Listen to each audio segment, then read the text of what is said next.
Ouija Board Story by Trippy J69.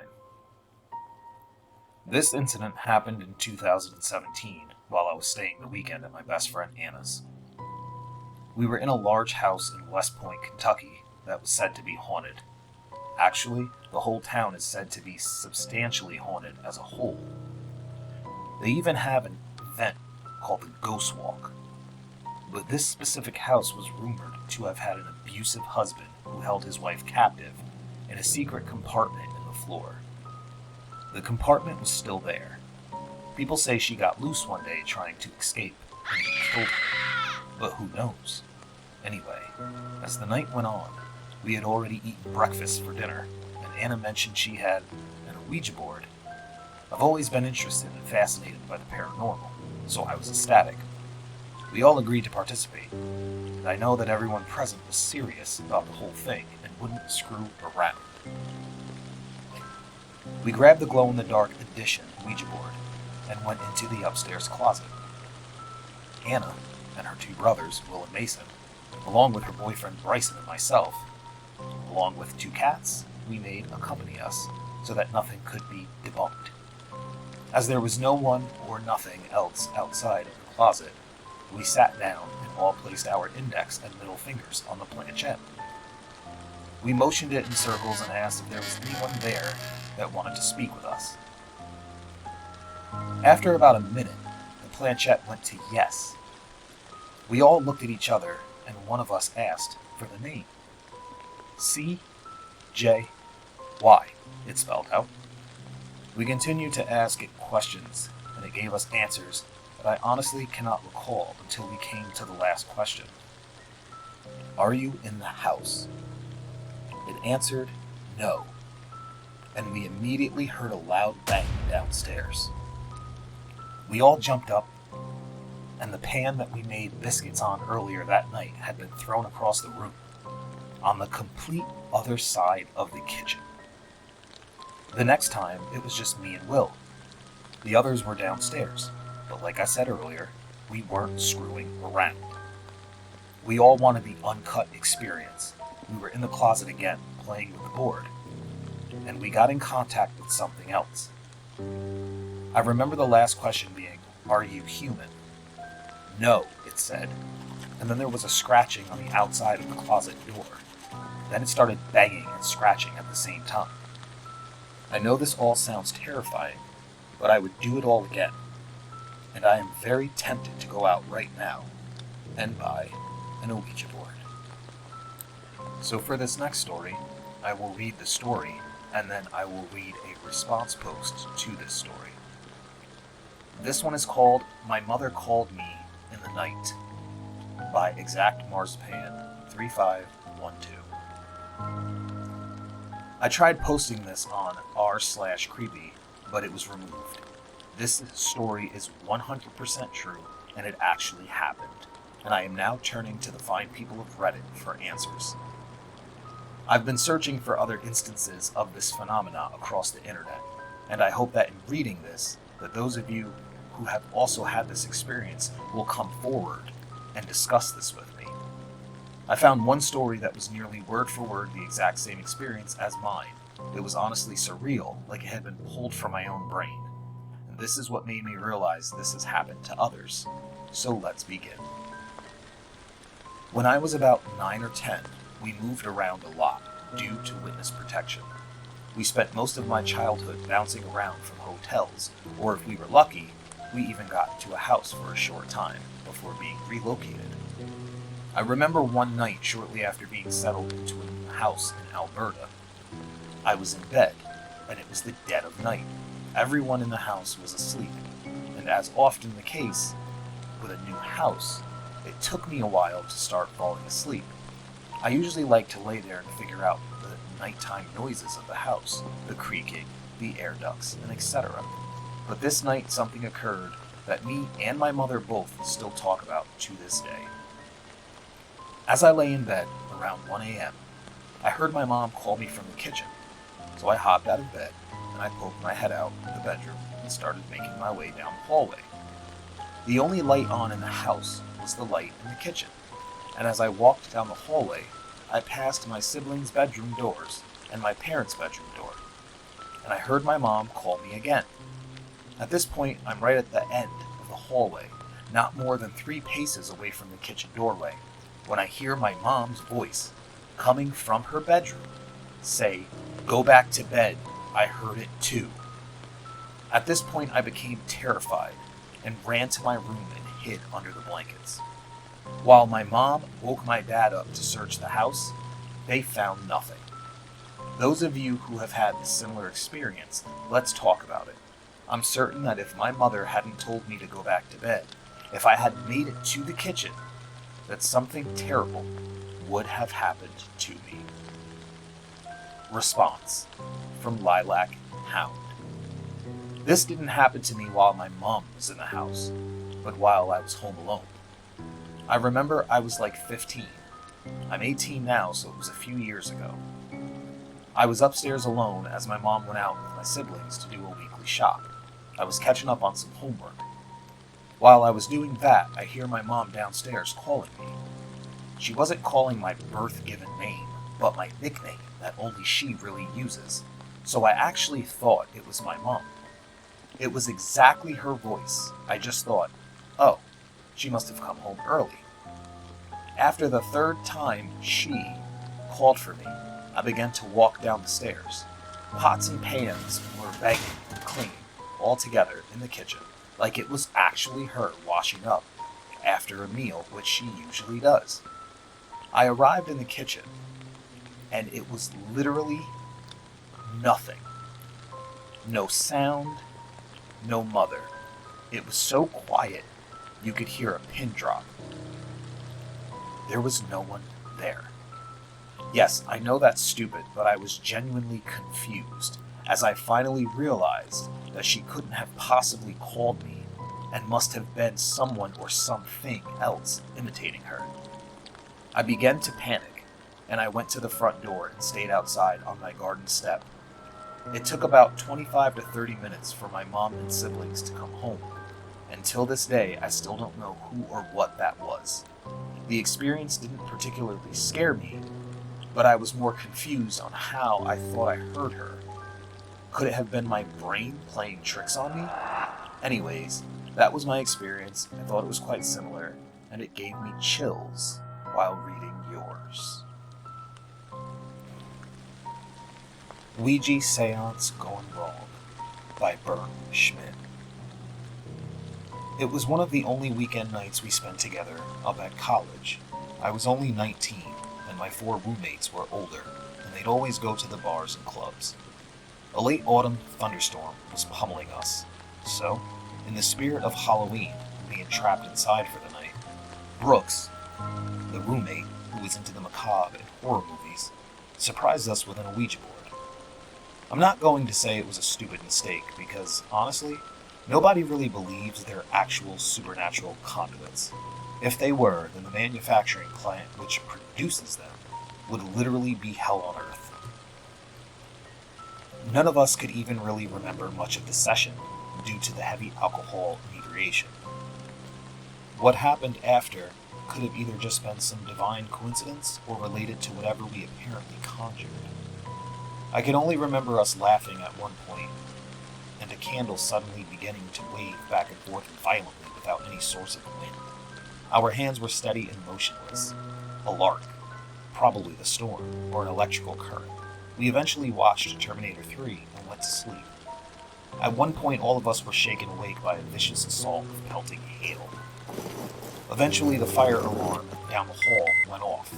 We just remained in the apartment and took our chances. Luckily, the firemen told us it was likely wiring.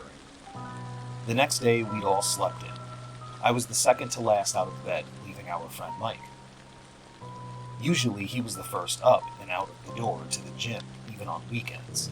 However, it was now 2:30 p.m. and Brooks went to wake him up, just to see that he was okay.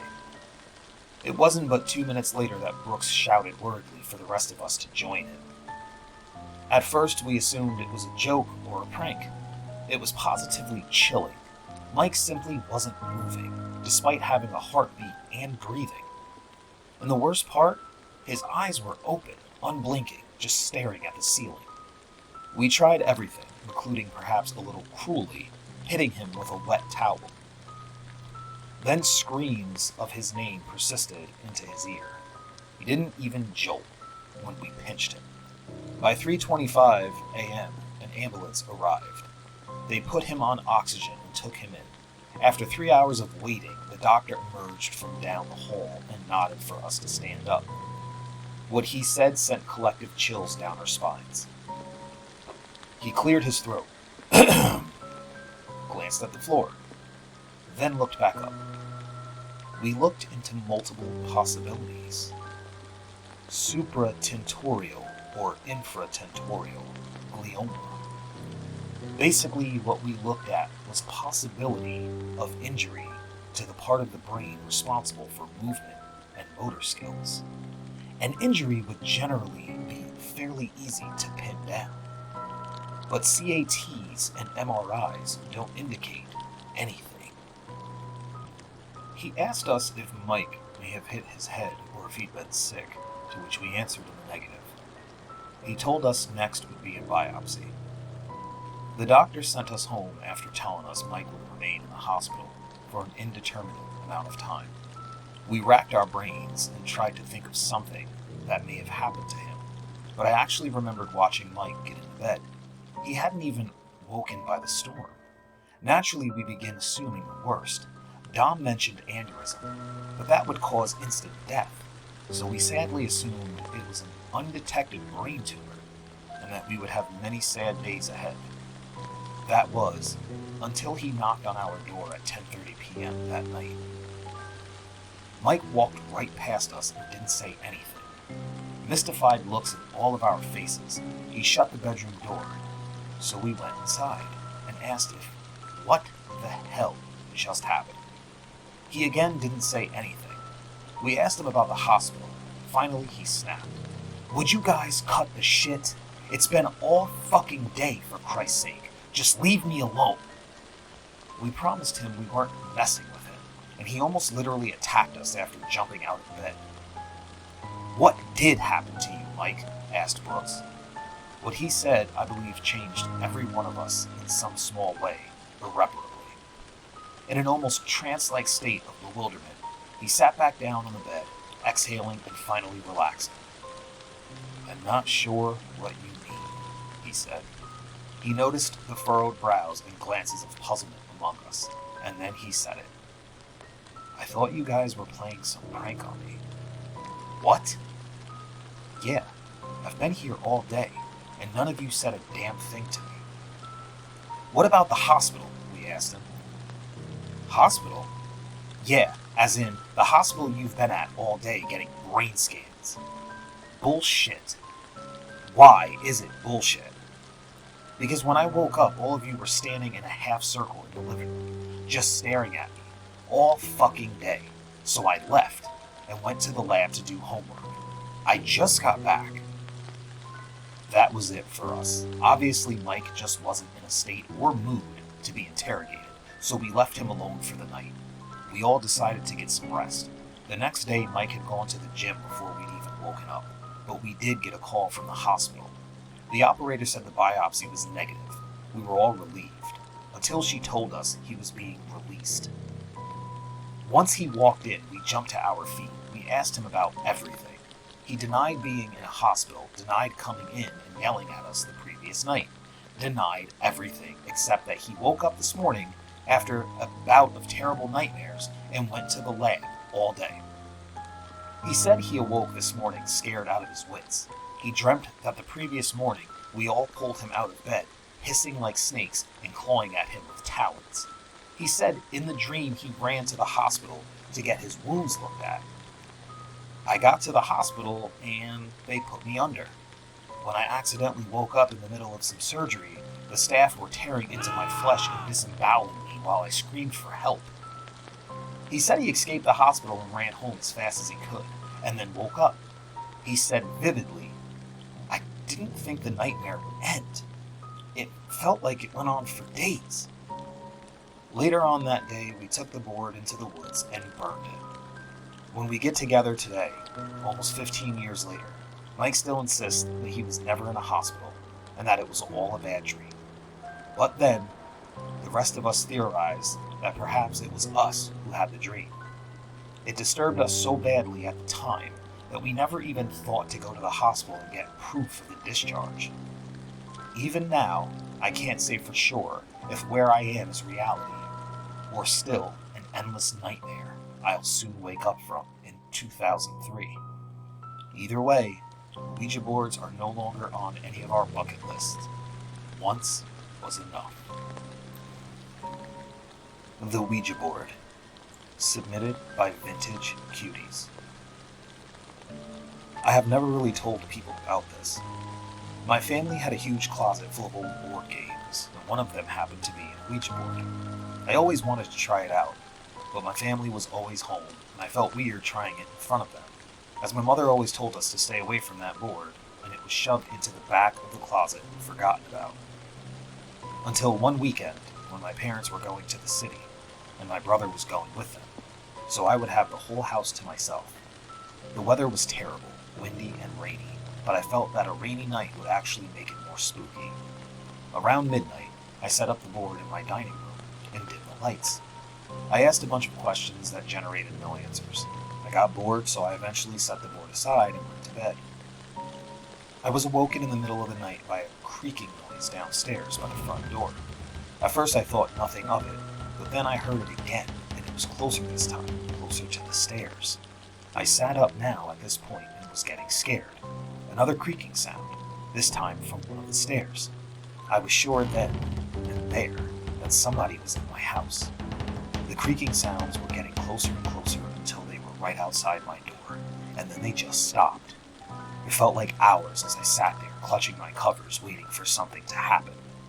A huge strike of lightning momentarily lit up my bedroom, and I swore I could see all kinds of black limbs and objects wrapped around the door. I tried to hold my breath to be as quiet as possible, but what happened next was the worst part. My door suddenly slammed shut, and I couldn't help but let out a shriek.